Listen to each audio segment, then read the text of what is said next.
Hello, hello, hello, and good evening to everyone. This is Dion Brown, licensed therapist, self care expert, mental health and wellness speaker.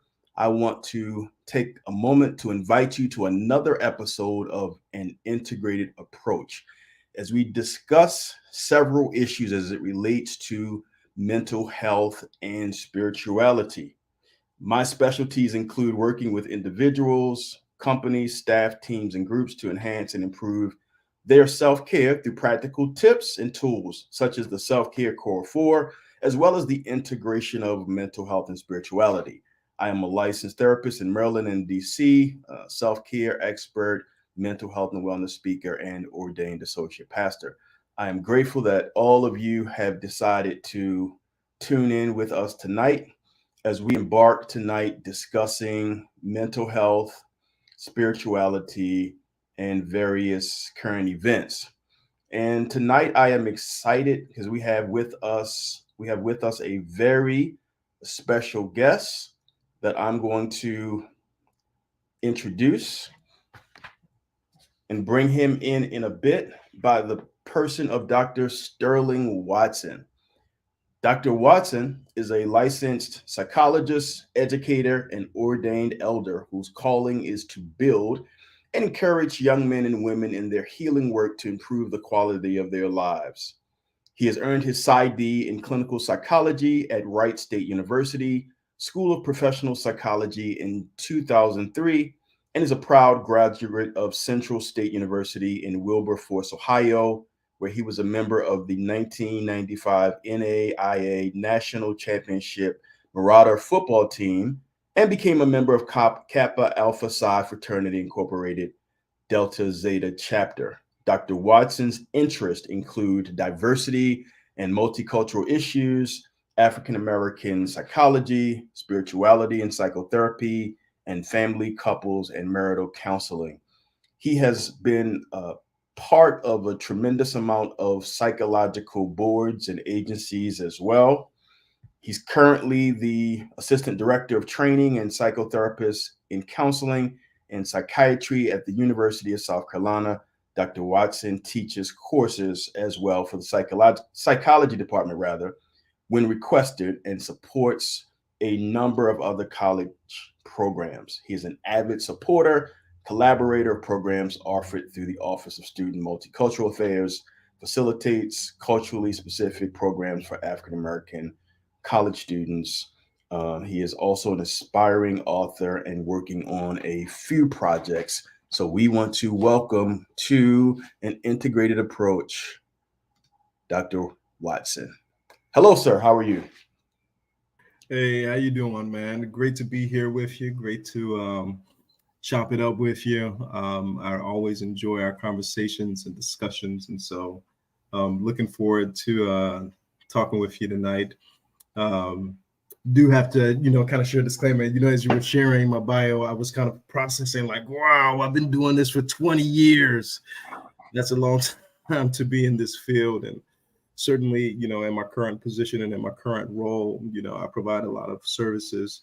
But I want to make sure that, as we talk tonight, that I'm talking from the perspective of Sterling P. Watson, licensed psychologist, and not in terms of any of the affiliations that I have, whether it be the university or any other religious or spiritual organizations that I'm involved in. This is just me talking to you as a psychologist and as a fellow therapist.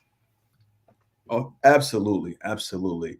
Thank you so much for that disclaimer. And again, thank you for being able to be with us tonight and to join us. There will be some people who will be tuning in either through Facebook, uh, Facebook Live, or YouTube. Um, if you and I may say this throughout, if you tune in and you have any particular questions or comments, you can type those in. When we see those, we will share those and try to get to those as well. And some of you, we're well aware too that some of you will be tuning in to this broadcast later, and checking things out at a later time. So we understand that as well. All right. So Dr. Watson, I'm grateful that you've been able to join us and have this discussion. And we're really going to be, focusing in on mental health, spirituality, and current events. Now, as you are aware, there's a tremendous amount of things happening in our world, in our culture, in Yeah. our society. We both work with clients, and generally, one of the things, and we'll start off kind of general and we'll go specific, because, like I said, there's a number of things just happening with people all around us. One of the things that I say a lot to, my clients, people when they come into our offices or our centers to see us, they're coming in to, work through their own difficulties, their own struggles, their own challenges, their own life problems, crises, things that they're trying to work through. Um, Outside of that, people also dealing with whatever's happening in their local area or Hmm. their city, right? their, Right. Right. their region. And so that that produces a level of tension, stress, concern, worry, and anxiety. And then there are things that are happening with people, or how people are taking in and processing information that's happening in the world system. So Yeah. so Yeah. all of this, all of this is things that people are trying to manage and trying to juggle. And it can be a lot. And then added to that, for those of a spiritual faith and tradition, uh, what comes into question for a lot of people is, while they're dealing with the various levels of stress, tension, anxiety in general, is kind of like, where is God, right? Mm, In all of this, where mm, is God mm. in all of this? um in times past, we've seen, particularly in a Judeo-Christian standpoint in the past, there was sort of like a shunning away from people going in to see a licensed therapist, a Right. psychologist, a psychiatrist. And now, like never before, and we can start dialoguing about that part as well. Now, like never before, we're seeing a connection with faith leaders and mental health clinicians in the communities. Any thoughts on your end about why we're seeing a joining forces now? That's a great question, Dion. I think that, one of the things that's happening in our world today through the multiple forms of media, is that there is less stigma. And let me not say that there is less stigma. Let's say that there are more open discussions Mm, related to mental health and mental illness, right? And so whenever we get into a conversation about mental health or mental illness, I like to kind of look at it on the spectrum, and the degree to which a person, are presenting with what would be a mental illness versus what is a issue related to feeling. Let's say if we just talk about depression or anxiety, sadness, anxiety, some of these things are normative, right? But when they move along the spectrum to the degree that it impairs functioning, in our everyday lives, I think that what happens is that we see impairment. And so I think that we're at a point, in time where we're having these discussions about moving further along that spectrum and seeing the impairment that comes with it. And I think that our religious, our spiritual leaders, are more conscious and aware of it because they too, whether they express it or not, experience some of that. Um, I'll use the language of distress along that continuum, right? And so recognizing, elements of sadness or depression that might creep up, or feelings of anxiety, or worry or concern that might creep up may cause folks to be more mindful of these experiences and have more conversations. So I think that, there's just more engagement and more media, more information out about these things. And I think that there's more of a willingness because um, even in, let's say, pastoral counseling, mhm, right? I think persons who are providing that service recognizes where their skill set may end, right? And where they may need someone who is a professional and capable of handling some of the nuances of mental illness, or that movement on the spectrum towards mental illness. Absolutely. And as we said earlier, for our listening audience, feel free to ask any questions or comments as well. Actually, Watson, I had the privilege of being invited, first time ever, 3 or 4 weeks back now, to Lynchburg, Virginia, to speak to 50 senior pastors at an event called the Prophet's Cave, and I was tasked with and on assignment to do uh, a talk with them about mental health and wellness. And Mm-hmm.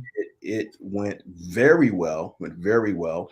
What came out of it, many of them started, kind of to your point. Many of the faith leaders started looking at, you know, how they thought about depression. One, Mm-hmm. how they thought about anxiety. You know, Mm-hmm. Mm-hmm. how they would respond and react to their members who may have symptoms of depression or anxiety, as well as what they may have needed to do with their own self-care as well. So I Mm-hmm. think from patterns and past patterns of miscommunication and misunderstanding, now that these conversations are being held more and more, it's helping people make sense of when they see people, either themselves, faith leaders, or members of their congregation, with depression or anxiety. Is helping them understand their reactions to those current events more. Yeah, yeah, yeah. I think that that's so important, and that's valuable work, in spirit-based, faith-based, religious-based organizations, because I think that as we destigmatize, this concept or the idea of mental illness, and we talk about building mental health, we know that um, spirituality, and our practice of faith is actually one of the interventions, if you will, that can produce feelings of well-being, right? In Yep. fact, a large majority of persons, in America believe that there is a God, or that there is a supreme being, or there is something that is beyond them, and their search for this kind of sacred is very important to them, right? And so, with having a system of faith and belief, a lot of the research around this kind of looks at how spirituality, not specifically religion, may play a role in creating changes or shifts in mental well-being, right?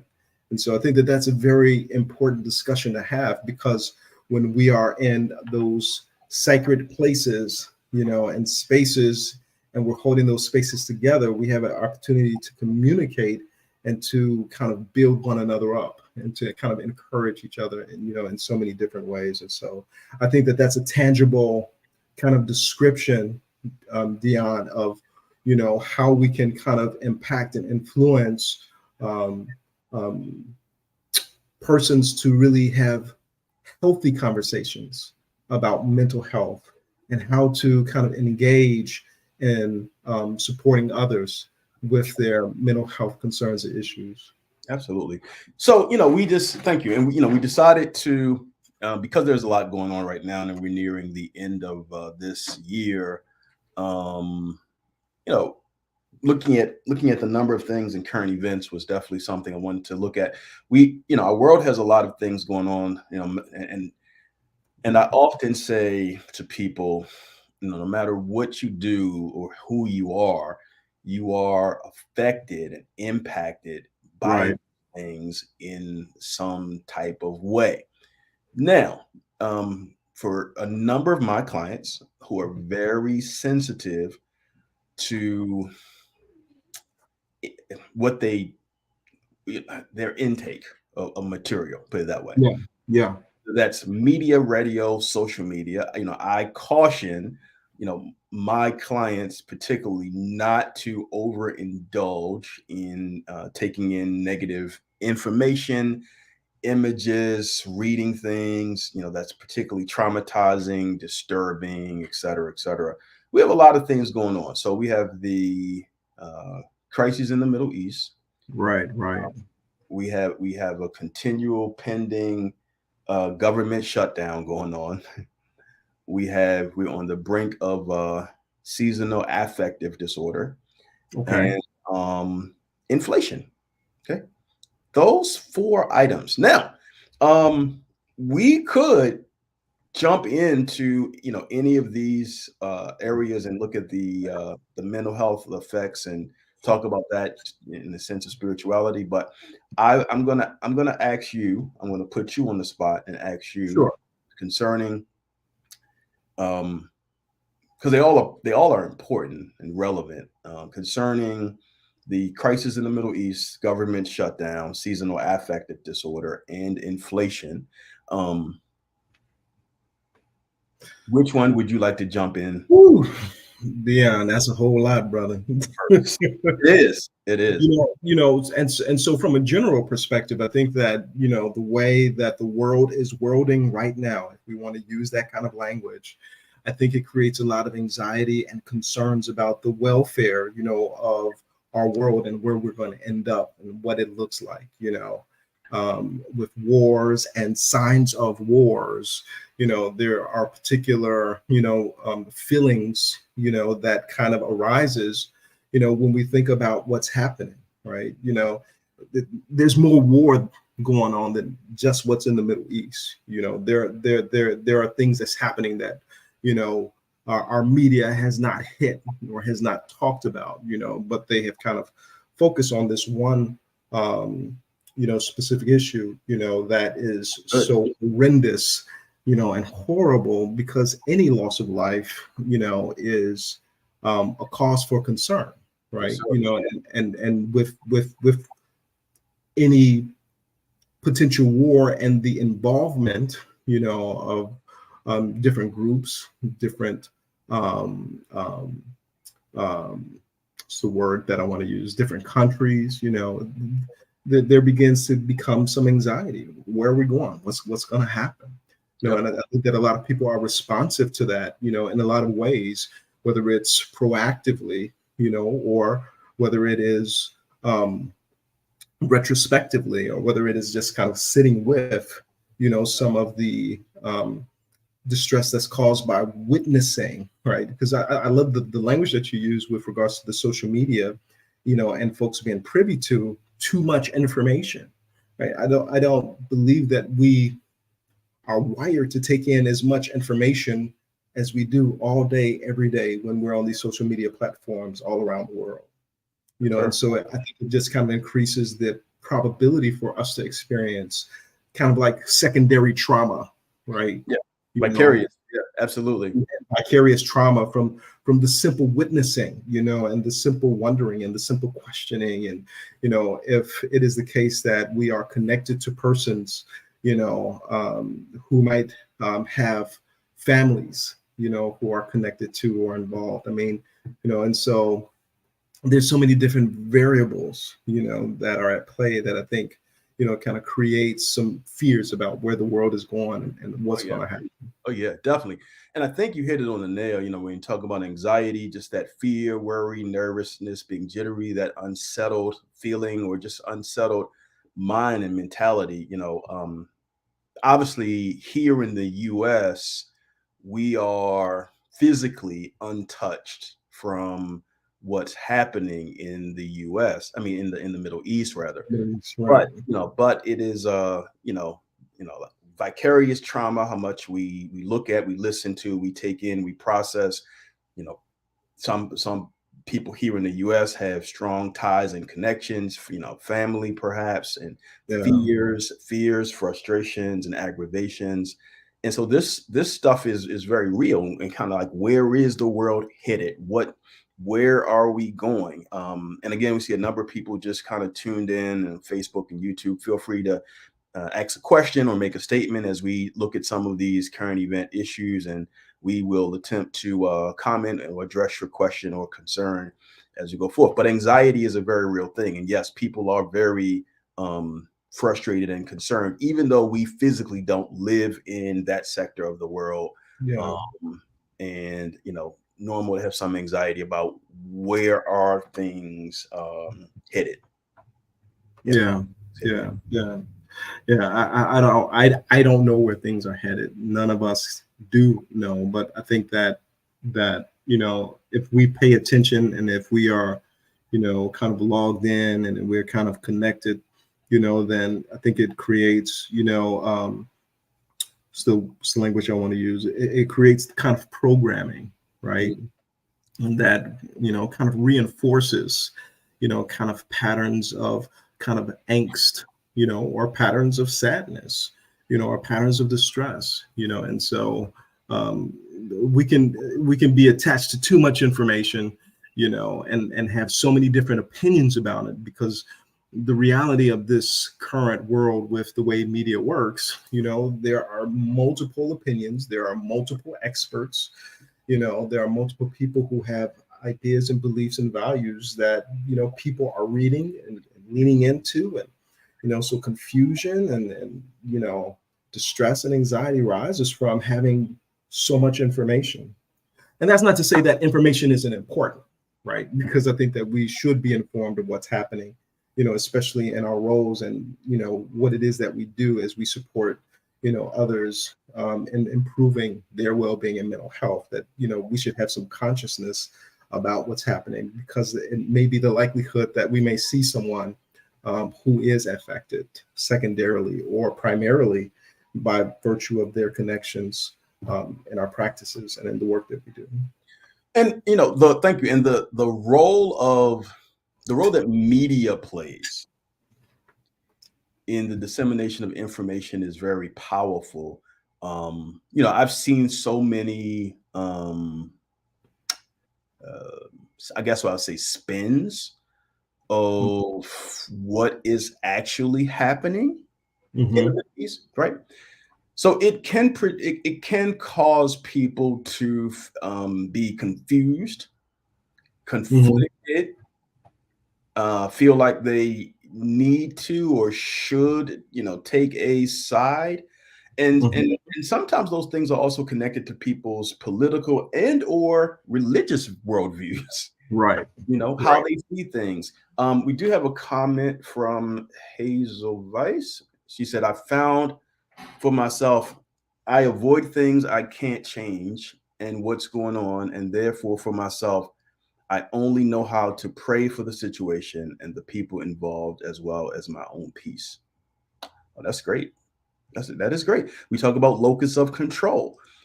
We are here, Dr. Watson, we're here having this discussion, and Hazel Rice and others that are tuning in. There's nothing probably outside of prayer. There's not too much literally concerning locus of control that we can do with what's happening in the Middle East. Yeah. You Yeah. know, we don't have a lot of control there. Go ahead. Yeah. I agree with exactly what you said. We are out of the locus of control, and so we can control the input, we can control the intake, I like and I that. think that if we learn how to manage that, then that helps to reduce the potential stress that we might experience. In fact, I was, to side, we were talking about social media, in a class, and we were talking about research and the influence of body image, body type, and all of that stuff. And there was a research study that reduced the number of hours that persons actually spent on social media and social engagement, and found that there was a reduction in their concerns related to body image and body type, because there was less inundation of that kind of social pressure, or all the things that we see that might impact how we feel or how we think about ourselves, by virtue of rehearsing it and reinforcing it over and over again. So I think that's very similar to what Hayes was talking about. When you can kind of detach yourself from the inundation, right, of the media, when you can protect yourself by taking yourself out of the media platforms and not focusing on it, then you can kind of produce your own locus of control.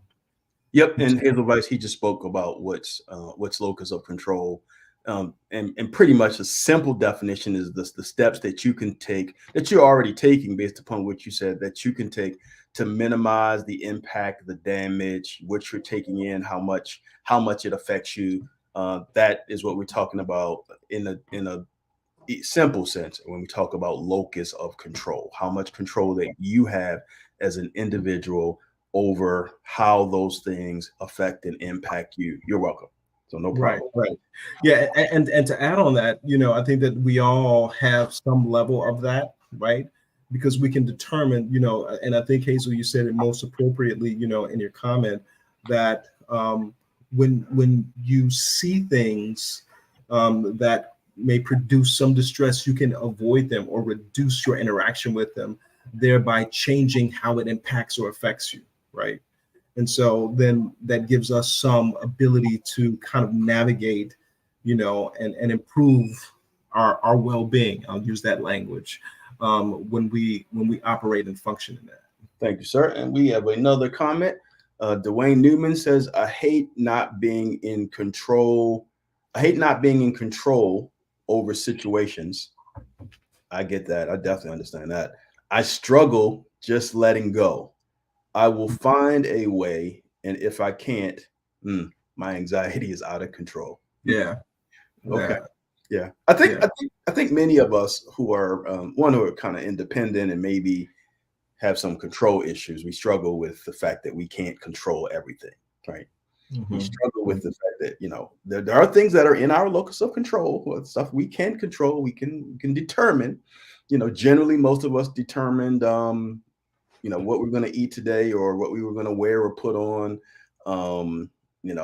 I decided to locate this neat Captain America cup for my tea. Those were within my locus. Oh, okay, all right, nice. Wakanda forever. Okay, okay, nice. So those were those were jealous. Those were in my locus of control. But there are things that can happen in all of our days that are out of our control. This week, there are things that's going to happen and it's going to come up that we can't control, and we have to cope with those things well when they occur in a way we didn't think or want them to. And again, anyone else, feel free to add a question or comment as we go along. Okay. So, any other, Dr. Watson, any other thoughts, Well, concerns? the thing that I would say, I appreciate what Dwayne was sharing, right? Mhm. Because most of us want to be in control because there's predictability, there's a level of certainty, that when it's in our hands, right, that we can do something with that. But when it's out of our hands, and there's nothing we can do with it, it feels like we are disempowered, right? And we don't have the ability to kind of manipulate situations to move in the direction that we need to. And that's when the emotion of anxiety rises.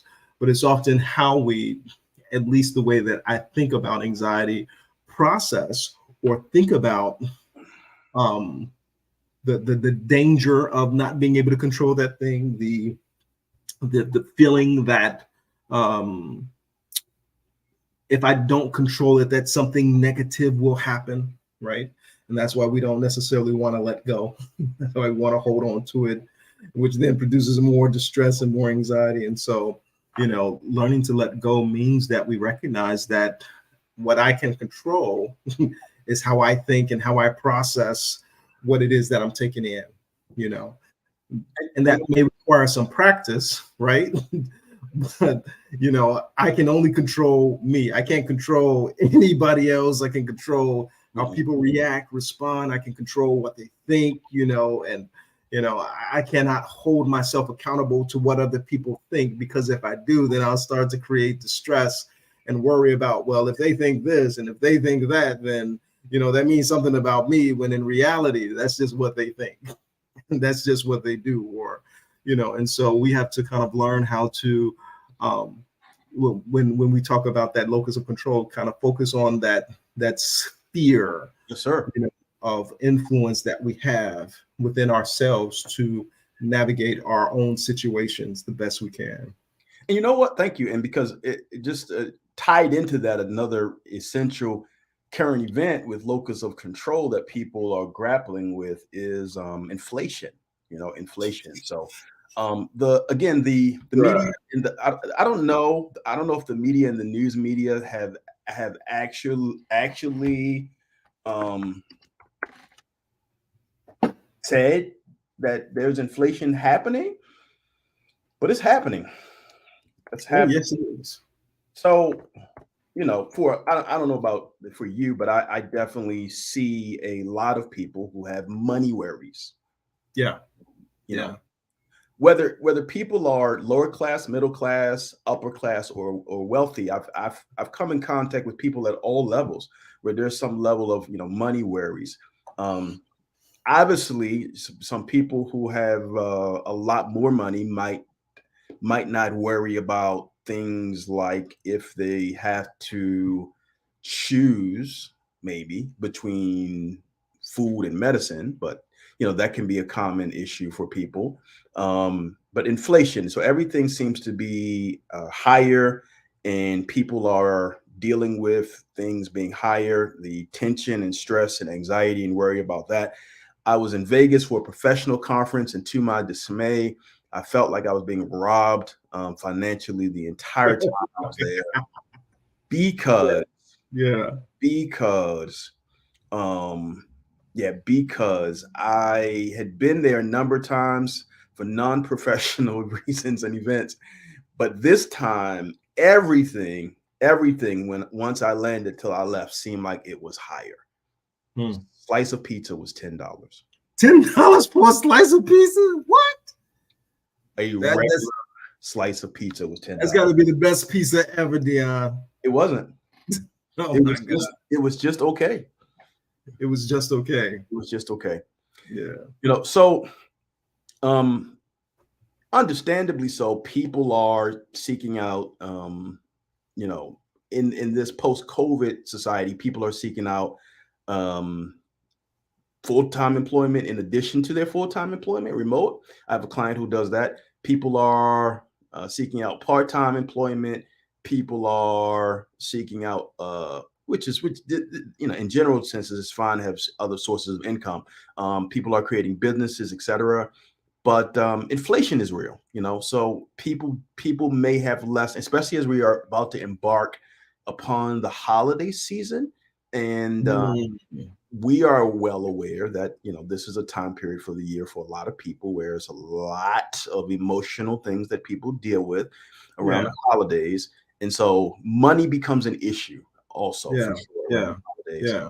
um, and if me as an individual or my household finances and funding is negatively impacted, then it's going to affect everything that I'm connected to as well.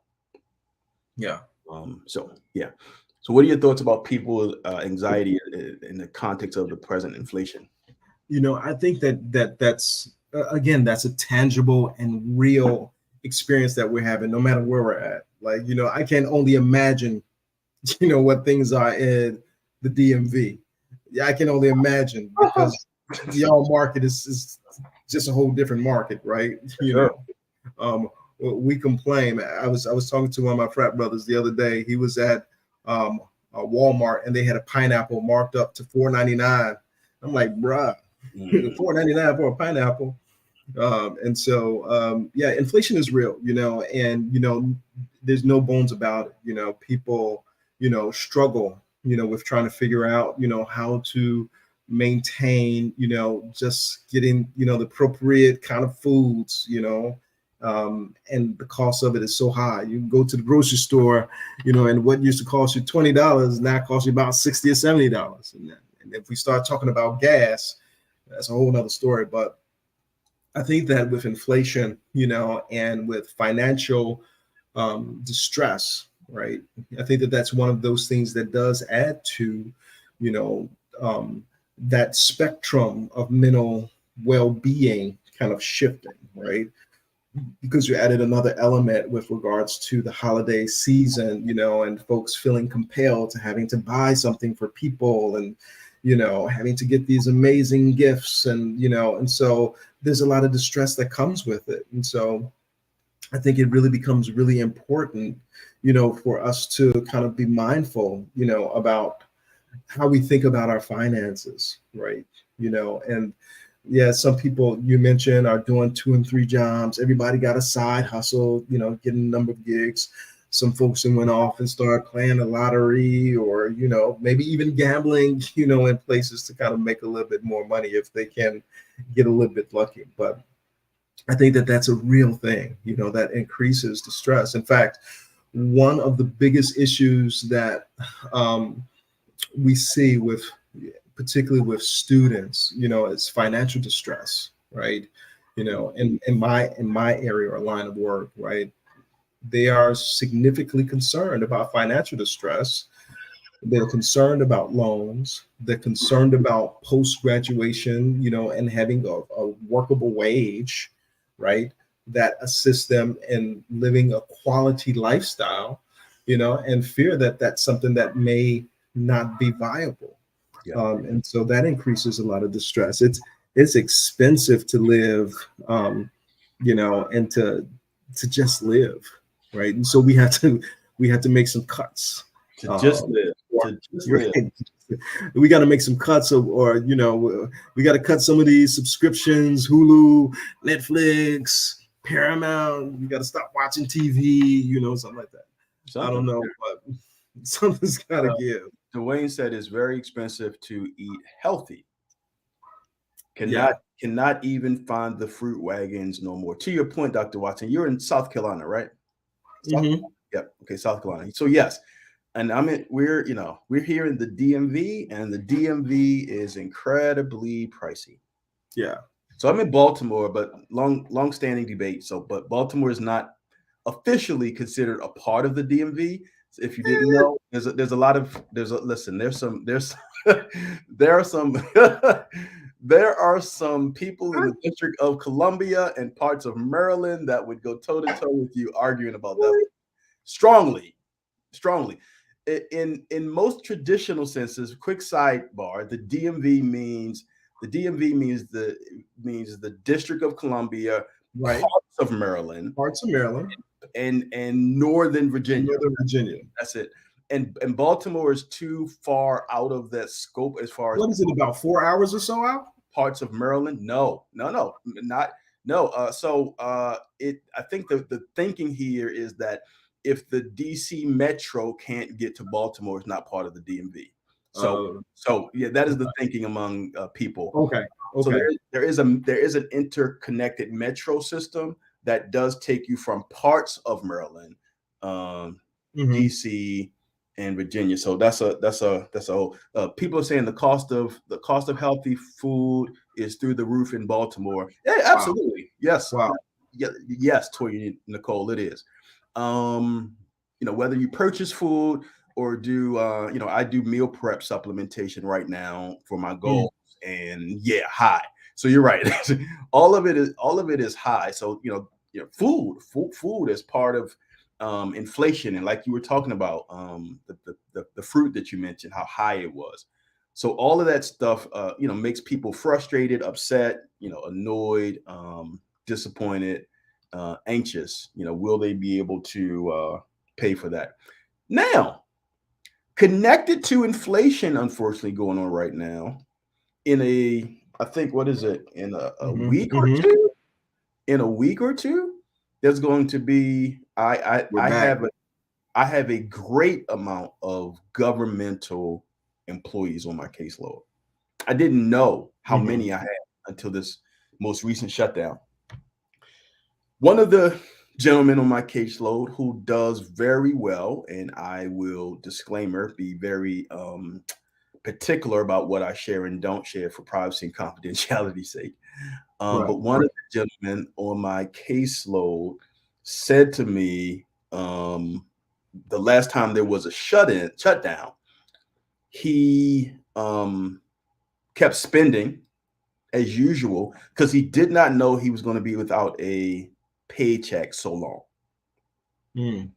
and it greatly affected his fame, etc. Now, there's already a baseline level of anxiety there, tension, worry, Yes, concern. sir. So the fact that what I do for the government and the government might shut down, and I have people who are full-time employees, people who are contractors. The fact that what I do for the government, I may be furloughed. Yeah. They Yeah.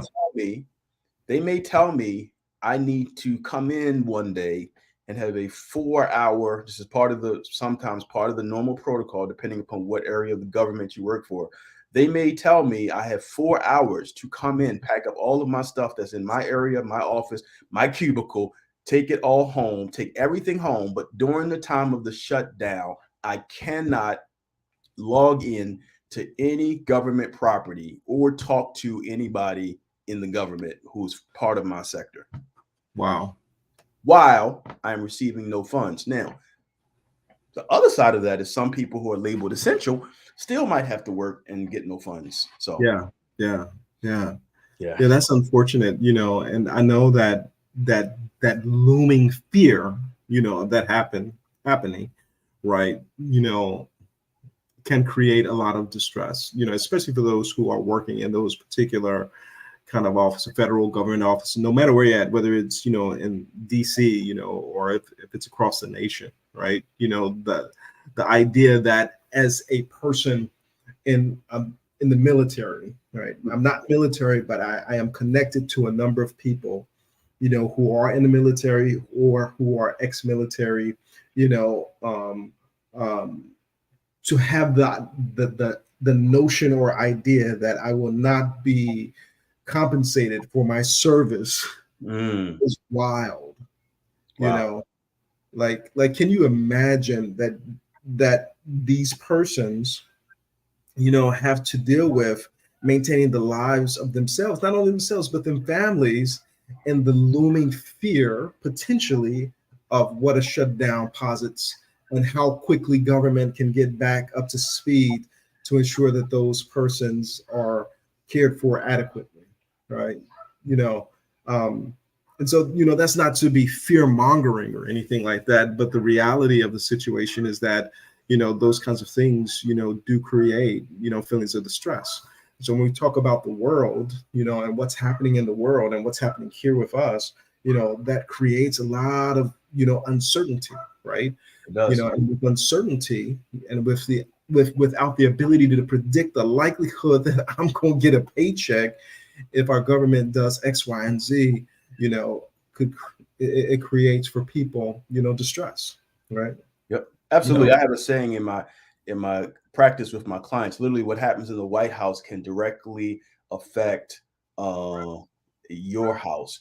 Um, Toya Nicole said mental health crisis is increasing by the day. The good, yeah, it's significant. It's very much significant, and I think and I'm sure you're seeing it, Dr. Watson, in the Carolinas.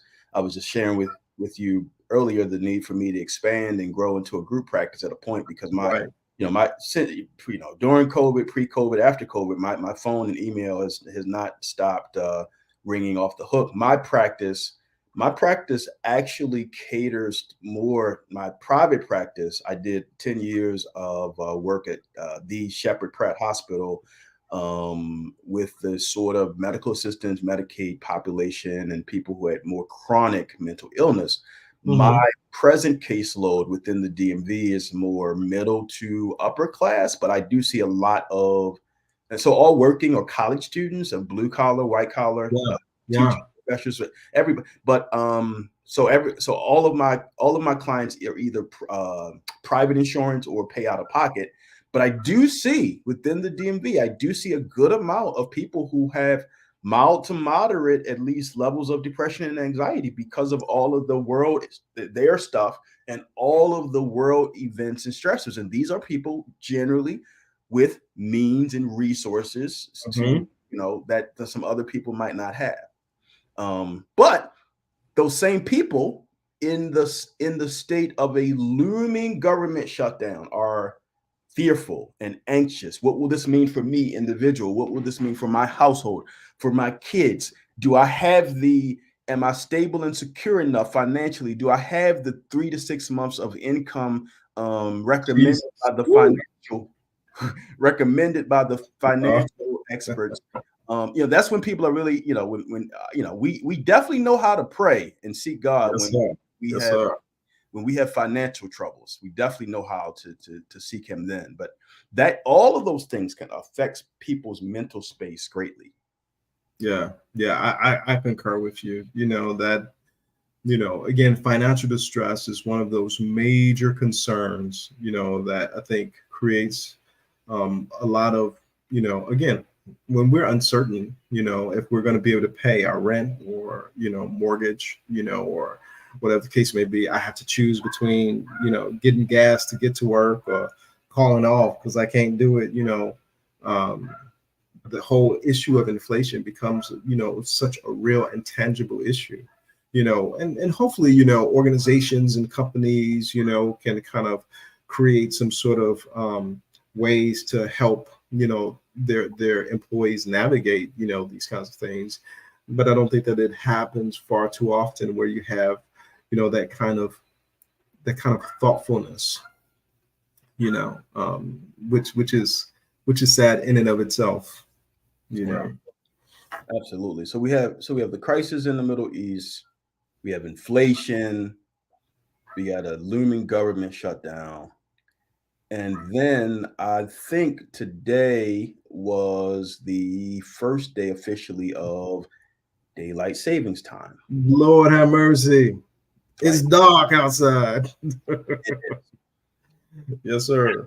it is dark outside earlier. So, Earlier.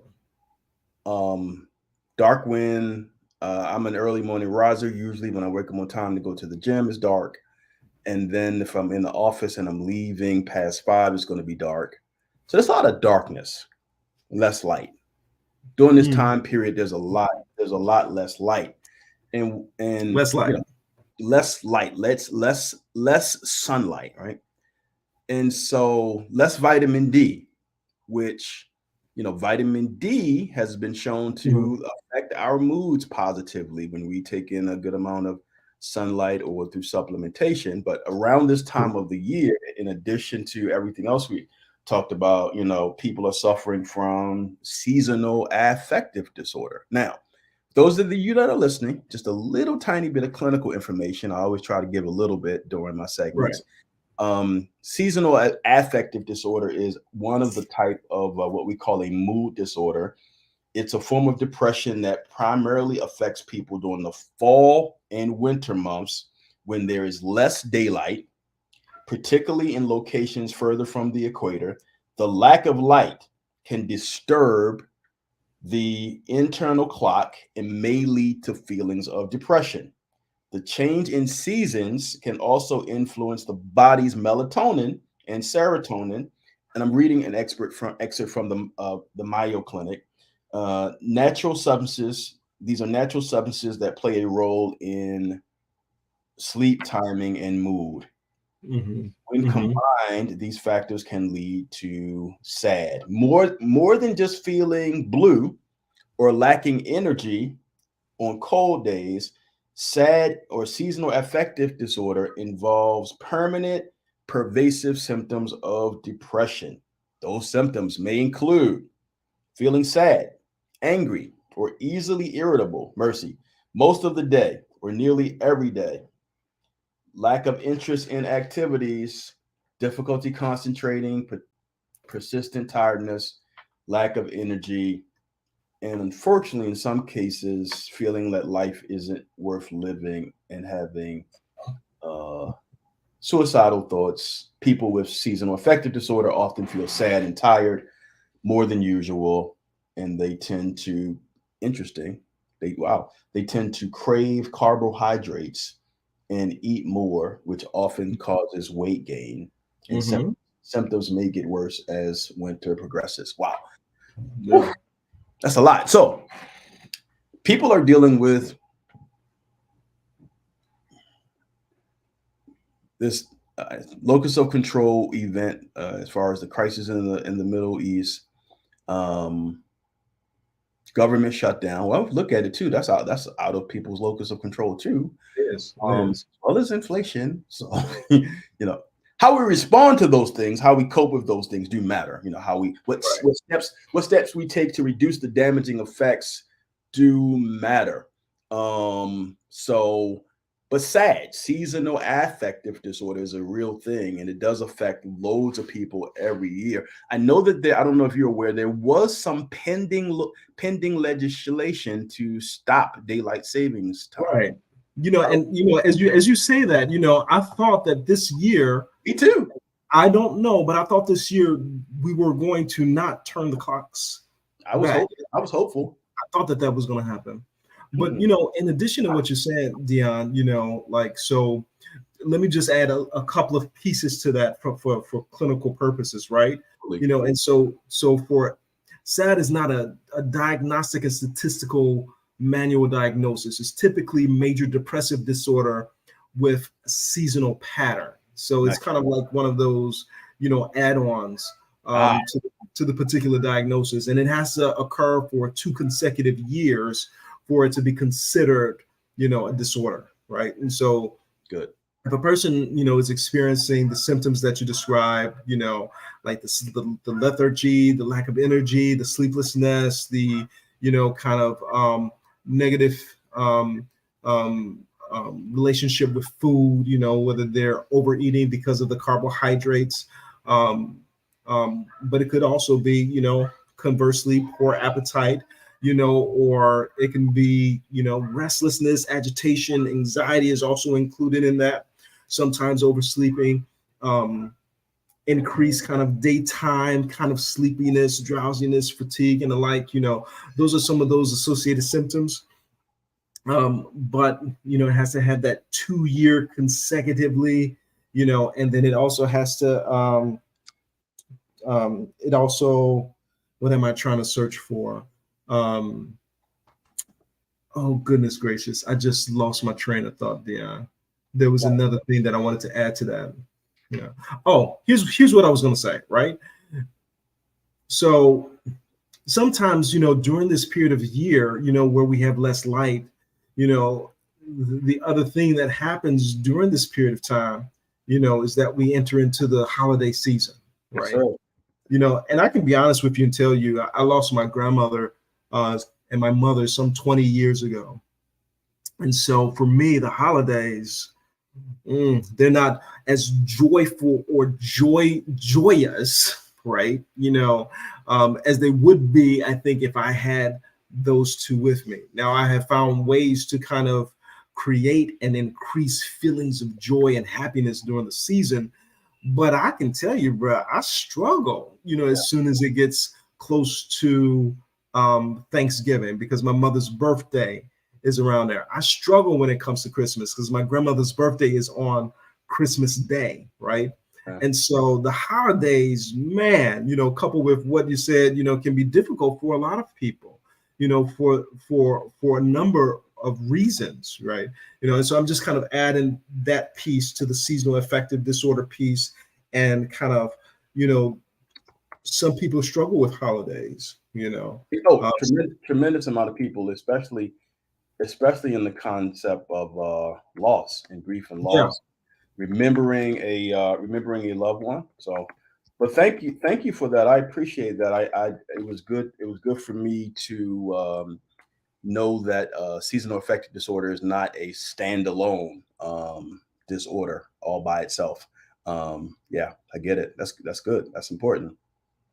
Very important.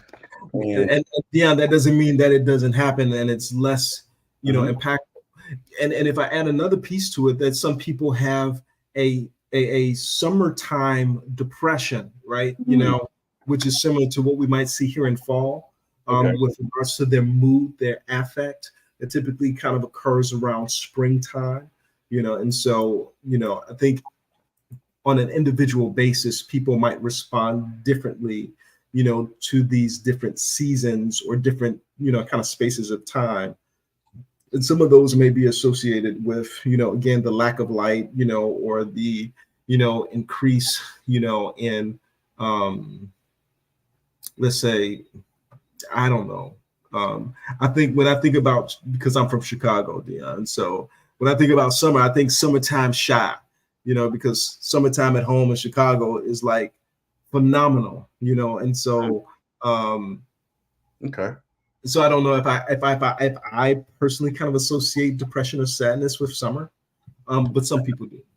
Yeah, I get that. And to your point, Toya Nicole, while you were talking, she said depression, anxiety, loss of loved ones, upcoming holidays, and suicide Mhm. are at an all-time high between now and New Year's. Yeah, And that is so true, very it is. true, Toya. And we see that. And that's why I know myself and Dr. Watson are so passionate about the work that we do and making sure that people are well, mentally and emotionally, especially around this time period of the year. uh Certainly, money matters, grief and loss, missing relatives, anniversaries, um family connectedness or not, those are definitely some common themes that we see. Dr. Watson, you two being a man of faith, some people may be saying, hey, we got all this stuff going on, right? We got this and before we close, I'm gonna give some particular tips for people who may deal with seasonal affective disorder, or know someone as well near the end. But people are saying we got all this stuff going on, all this confusion, and all this chaos, and those who are men or women of faith maybe have the question, um, you know, where is God in all of this? And is there or how, or is there concern on his part? Where's God in all of this? Mhm. So um, That's a great question. it is. Um, and so my belief is that nothing that God does or nothing that God allows, is um, ever lost. That there's something that will come from this, and I don't know exactly what that is. Yeah. I don't believe that from a faith perspective that God will leave us or forsake us. And it is my belief that God is always with us in spiritual ways and intangible ways. Um, I do think that it causes questions for people.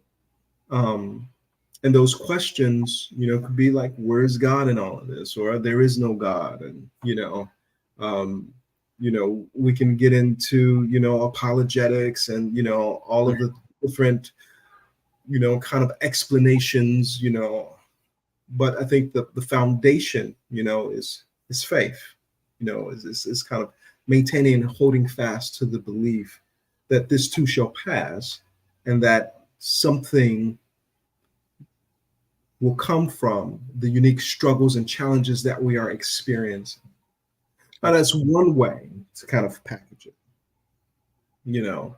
And I think another way is that um, if we are faithful to believe that God is going to do just what He said, Mm, um, and we hold fast to that, right? Then that sustains us in some ways, um, um, to not be fearful, right? To not hold any anxiety, about what is happening, but to believe by faith that God's got us. And if I keep my mind stayed on Him, I will be kept in perfect peace, which is a state of being in the yes. midst of all of the chaos, Yes, right? sir. In the midst of all of the trials and tribulations and struggle, if I know that my relationship with God is a thing that I practice consistently, that I work on, that I cherish, that I honor, um, that will make it through. And so, Absolutely. Thank you. Appreciate that. Wanted to share with everyone, here are some general tips and tools for dealing with seasonal affective disorder, but just I think in coping with the challenges and the struggles financially, or the holidays, or the seasons overall. um get some fresh, should be fresh, get some fresh air, stay active, talk to someone, maintain your social relationships, take up relaxation, use a light lamp, increase your vitamin D, especially during this time, very important. Maintain a healthy diet. Um, Dr. Watson, Toya Nicole said, she said, I appreciate the both of you for making such an impact on healing minds. Thank you. Thank you. Thank you. Thank you. Thank Thank you. you. Thank you.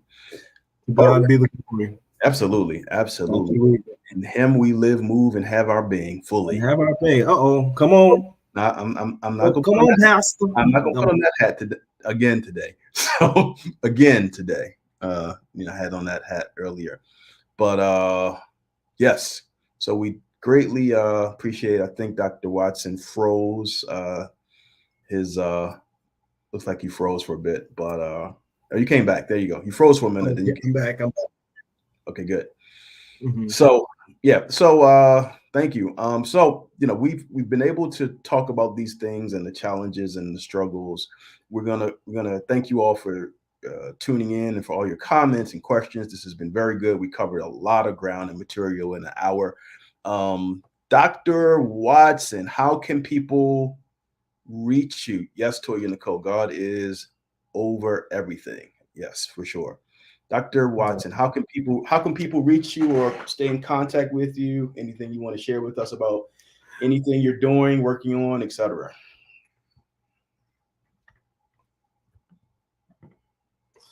Um, right now, Dion, I am focused on getting out of this semester. Um, I have some writing that I have been doing that I have to commit to more intentionally, and so I'm going to be focusing on doing some writing. Awesome. I'm involved in so many different things, with the university that I haven't had a whole lot of space, or capacity to kind of do much, of anything outside of it. But, if folks are interested in connecting with me, they can find me on Instagram at drs.p.watson, and DM me or, communicate with me in that way, you know. Okay. Let's see.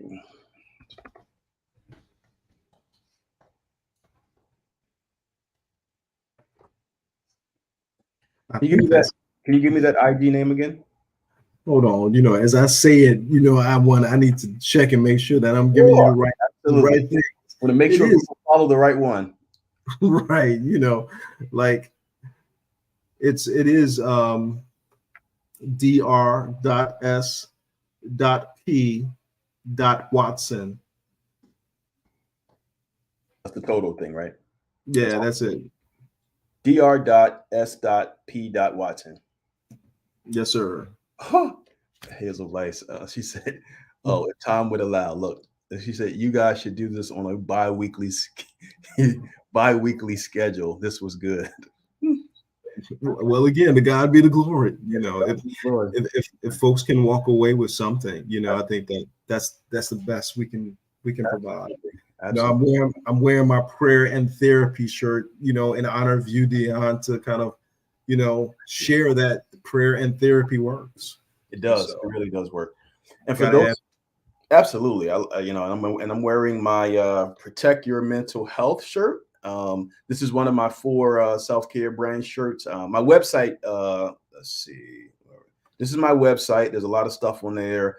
More information about me, my books, my shirts, videos, graphics, some spirituality services that I'm offering for churches, what I like to call weekend clinics, particularly for men, youth, and church leaders. There's a bunch of stuff on there, so just go check it out. Those of you can follow me here on IG. And I have a business Facebook page called The Self Care Therapist as well. And thank you all for tuning in. We plan to be here. Thank you much, Hazel Weiss, for wanting us to do this bi-weekly. We are doing this every first Sunday at 6 p.m. and we're discussing various topics with various guests. Again, we're gonna close out the broadcast. I'm gonna have got another comment coming in. Oh, geez, somebody being prophetic. Okay. Woo! You're going to be worldwide. We receive that. Okay. That's awesome. All right now, Dion. All right. All right. So There, there is work that you must do, sir. I see. Obviously, lots of work there. But, sir, we want to really thank you for taking time to be with us this evening. I'm going to officially end the broadcast in a moment, and I'm just going to have you stay on for a second.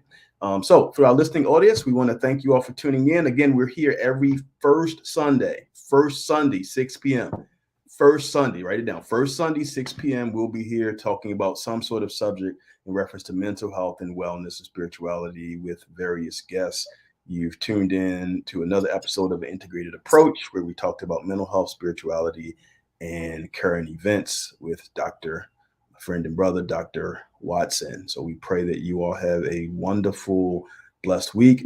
You can view this again or have other people view it, like it, share it here on my personal Facebook page, Dion Brown, as well as my YouTube channel, DMV Therapist. All right. Everyone have a blessed night.